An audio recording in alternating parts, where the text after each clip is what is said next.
Imagine finding yourself in the beating heart of Europe, Wolfsburg, the headquarters of Volkswagen. For decades, this factory city has been the symbol of a promise. Germany produces, Germany wins, and here the lights never go out. But today, that pact has been broken. From these headquarters, the board has put into writing the unthinkable, the definitive closure of the Dresden plant. For the first time in 88 years, a factory on German soil has gone dark. Attention, we are not talking about a sudden bankruptcy. We are talking about something worse. We are talking about the locomotive of Europe deciding, calculator in hand, that producing at home is no longer profitable. But Volkswagen is only the symptom of a more serious disease, a crisis that does not hit only multinationals, but the wallets of citizens. Yours too, if you live in Europe. How did we get to this point? How did the nation of engineers par excellence build an economic system that today, mathematically, no longer holds up and risks dragging the entire continent into the abyss? It was not an accident. It was a calculated suicide. Today, in this new episode of the series Inside Your Country, we will analyse the exact numbers of how Germany decided to switch itself off. Welcome to Amazing Europe. Look at these images. The promise of Germany's energy transition. Powerful, efficient turbines running at full capacity. But if you went out there today, even on a very windy day, you would often see these giants motionless. They are not broken. They are deliberately switched off. But why? To understand it, we need to go back to the most important decision in the German economy in recent years. The exit from nuclear power. Faced with the drama of Fukushima, Germany set itself an impossible mission: replace nuclear energy as quickly as possible and, at the same time, honour the Paris climate agreements. The only solution? Bet everything on renewables. They chose the North Sea, with the strongest winds in Europe, and built the turbines at breakneck speed. But they ignored a fatal detail. Building the electric highways needed to carry that energy to the industries in the south would take years more and will not be ready before 2028. And this brings us back to today's paradox: redispatching. The blades produce a lot of energy, but energy that cannot be transported, and, to avoid overloading the old, inadequate grid, operators switch off the wind. But here is the economic madness. A law on the energy transition forces the system to compensate producers for the lost revenue. In practice, it pays them to stand still, and the mockery is twofold. At the same time, to avoid leaving factories in the dark, expensive coal or gas plants are fired up in the south. The result? German citizens and businesses pay twice, once for the green energy that is thrown away, and once for the fossil energy used as a patch. The cost of this waste? It exceeded 4 billion euros at recent peaks and remains above 3 billion per year. Billions burned not to produce, but to manage a systemic inefficiency. This is not an ecological project. It is an engineering failure paid directly by industry and German taxpayers. At first glance, walking through Berlin or Munich, the crisis is not visible. Restaurants are full. Mercedes thunder along the autobahns. Those who talk about a German apocalypse are exaggerating. Germany is not exploding. The problem is that it is slowly switching off. To grasp the severity, we must look at the cold numbers and make a comparison. Let's take 2019 as the starting point, the last year of normality. Since then, the United States economy has grown by about 10% in real terms. They recovered from COVID and got going again. Over the same period, the German economy has remained practically flat, with an increase of just over 1%. While America ran a marathon, Germany spent 5 years running on the spot. And if the comparison with the USA seems unfair, look at the neighbours. Look at Italy. For decades, we were told that Germany was the locomotive and Italy the slow carriage. Well, Eurostat data overturned that story. From 2019 to today, Italy has accumulated real growth of around 4%. In the same period, Germany has been stuck at a meagre plus 1% or so. Italy ran 4 times faster. And industry? While German production collapsed by 12%, weighed down by the giants of chemicals and autos that cannot cope with energy costs, Italian production showed surprising resilience, limiting the decline to about 3%. Italian SMEs adapted. German giants cracked. When the eternal sick man of Europe does better than the top of the class, you know the German model has a serious problem. And that brings us to people's pockets. The German middle class, the country's famed social engine, is scared today. Even if wages have risen on paper, cumulative inflation over the last 4 years, about 15 to 20%, has eaten it all.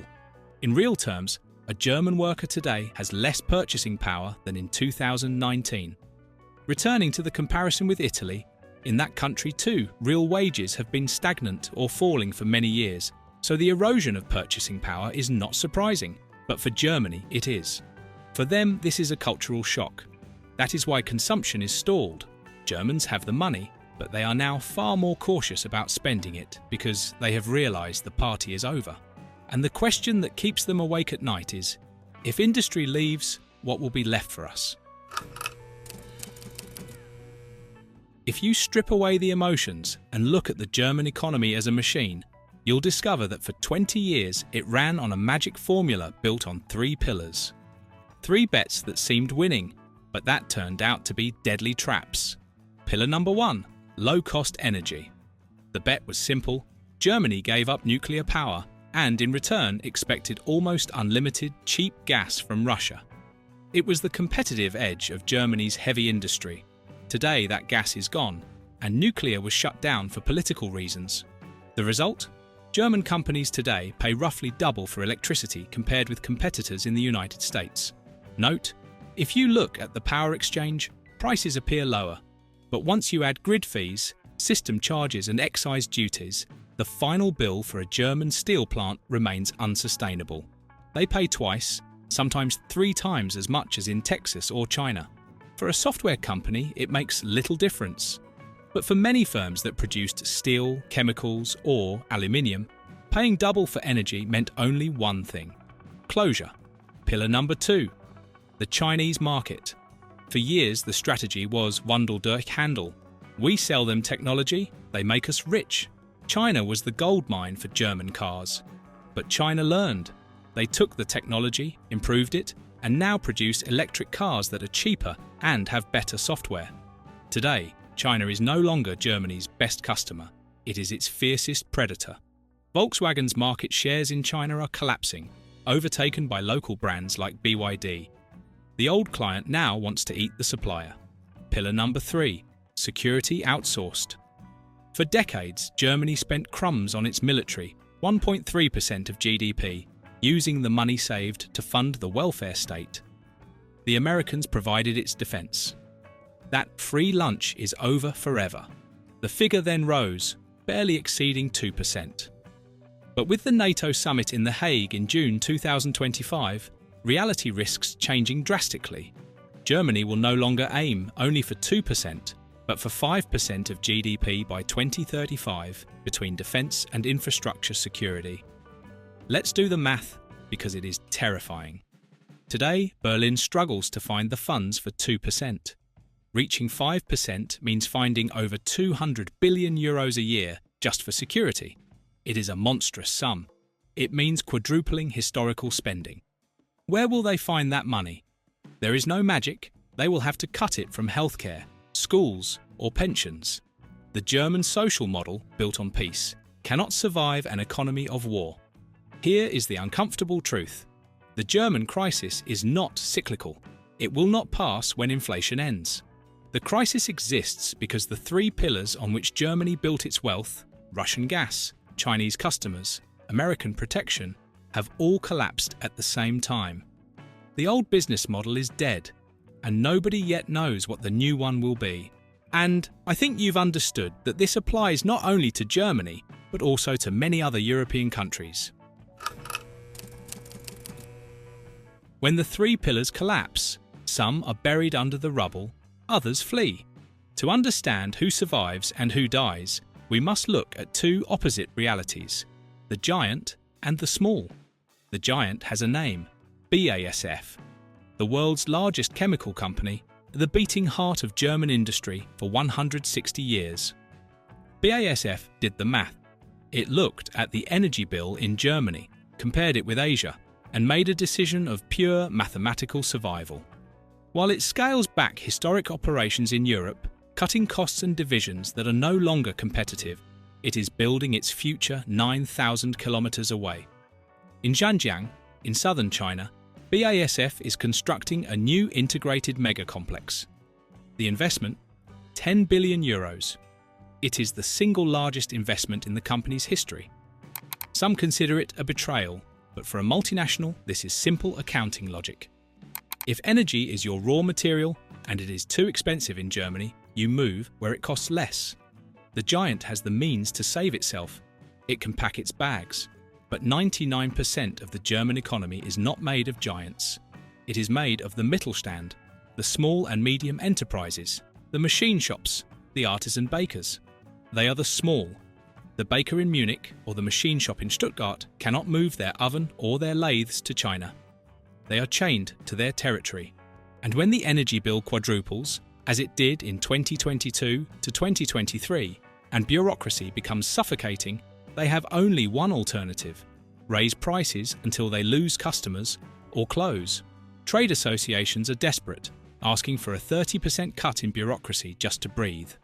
But the bureaucracy remains immovable. At this point, the question is, where is the state? Why does the government not invest massively to save its companies, as the USA did? The answer is the true culprit behind this paralysis: a failed accounting trick. The German government knew it had to invest, but its hands were tied by the debt brake, a constitutional rule that forbids excessive deficit spending. So they tried a shortcut. They took 60 billion euros of authorised COVID emergency borrowing, unused, and tried to shift it into a climate and transition fund. A financial shell game. But in November 2023, the Constitutional Court said no.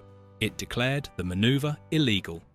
Those 60 billion euros of spending authorisation were wiped from the books instantly. From one evening to the next, the government suddenly found itself with a huge hole in the budget. Instead of being able to launch a rescue plan for industry, it had to freeze spending and cut subsidies. The end result? The giant flees to Asia with its capital. The small closes quietly, crushed by costs. And the state stands by, paralysed by its own fiscal rules, unable to stop the hemorrhage. If you still cling to the myth of German efficiency, of trains that are punctual to the second and perfect infrastructure, you need to update your software. That Germany no longer exists. Take Deutsche Bahn. Today, taking a train in Germany is a gamble.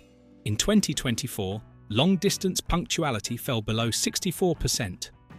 An authoritative NGO study was merciless. While the Austrian, Czech and, above all, Italian railways are the best on the continent, Deutsche Bahn ranks 17th out of 27 companies. If you look at reliability alone, it ranks third from last. Why? Because for decades, the state preferred to skimp on maintenance in order to boast balanced books. The result of that stinginess is visible. Thousands of highway bridges are in critical condition, and sometimes they collapse, like the Karola Bridge in Dresden, which fell into the Elbe River in September 2024. Not because of an earthquake, but from age and neglect. In the richest nation in Europe, bridges fall because there is no money to repair them. But if broken trains are a nuisance, there is a law that has shattered trust. The Heizungsgesetz, the heating law. The government decided to push households to replace old gas boilers with heat pumps. On paper, there are state subsidies, but in reality, installing these systems in an old house requires massive work that can cost between €20,000 and €30,000. Asking a citizen to make such an investment, precisely while inflation is eating their savings and the future is uncertain, was perceived as a betrayal. It was a sign that the state no longer lives in the real world. And that is why, today, the average German fears not only China or Russia, but the decisions of their own government. Before we look at the consequences of Germany's decline for the rest of Europe, if you found this video informative, we ask you to support our project with a like, subscribe to the channel, and click the bell so you don't miss our new videos. And if you want to learn more about the situation in another European country, write the name of the nation in the comments. But there is a threat even more relentless than the energy crisis. A threat that you cannot solve by building regasification terminals, because it is written in biology: demography. The figures from Germany's Ministry of Economic Affairs are damning. By the mid-2030s, the baby boomer generation will retire en masse. The result? A hole in the workforce of roughly 7 million people is forecast. Now you might think, well, won't they be replaced by young people, right? No, because those young people were never born. For decades, Germany has had very low birth rates. The math is brutal. For every 2 workers who retire today, only 1 enters the labour market. We're not talking only about engineers or scientists. There will be a shortage of hands to keep factories running, of nurses to care for the elderly, of taxpayers to pay pensions. A country that loses 7 million workers in 10 years cannot grow. It is mathematically condemned to stagnation. And this is where the German crisis turns into a nightmare for other European nations as well. The data confirm that Germany has returned to being the great sick man of Europe, the only major economy in recession for 2 consecutive years, in 2023 and 2024. Many in other countries might think, but that's their problem anyway. Wrong. Cheering for Germany's collapse is economic suicide. Take Italy. Northern Italy is in effect the engine room of German industry. This is not an exaggeration. The brakes for Porsches, the electronics for Audis, the precision mechanics inside Bavarian engines often come from Bergamo, Brescia or Vicenza. If Germany produces 10% less, Italian small and medium-sized enterprises lose 10% of their turnover. But Italy is not the only one. Look east. Poland, the Czech Republic, Hungary. These countries have become Germany's outsourced factory. If Berlin sneezes, Warsaw and Prague catch pneumonia. Entire national economies hang by a thread that leads directly to Germany. If that thread snaps, the shockwave hits everyone. Finally, there is the most explosive political question: money. For decades, Germany has been Europe's cash machine. In 2023 alone, it paid €17.4 billion more into the common budget than it received. It covered almost a quarter of the entire EU budget. But a Germany that is not growing, that needs to find €200 billion for defence, and that has a demographic hole, can no longer afford to be generous. And the European Union, without its engine and without its paymaster, risks discovering that it is far more fragile than we thought. So, what is the final verdict? We must be clear. Germany is not collapsing tomorrow, as many warn. You will not see apocalyptic scenes in the streets of Berlin. It is still a wealthy country with enormous reserves and capacity. But if the economy is not dead, the economic system that made it great has failed. 3 of the major pillars on which Germany built its prosperity over the past 20 years are gone, and they will not come back. Let's be clear, the Germans are a great people. History has proven it time and again, as they have risen from the many crises they have lived through. We have no doubt they will come out of this one too, but how quickly they do so will depend on how fast their political class realises it's time to create a new economic model built on new pillars. Germany must decide whether it wants to be a museum of the past or a factory of the future. What do you think can help Germany to re-emerge? And what is the situation in your country? If you want us to take a closer look at another European country, write its name in the comments. But Germany is not alone, and in this video, you can see the causes and consequences of the 3 crises France is going through. Crises that are not only economic, but also political and tied to crime. We recommend you watch it because we can't wait to hear your opinions. That's all for this video. See you next time.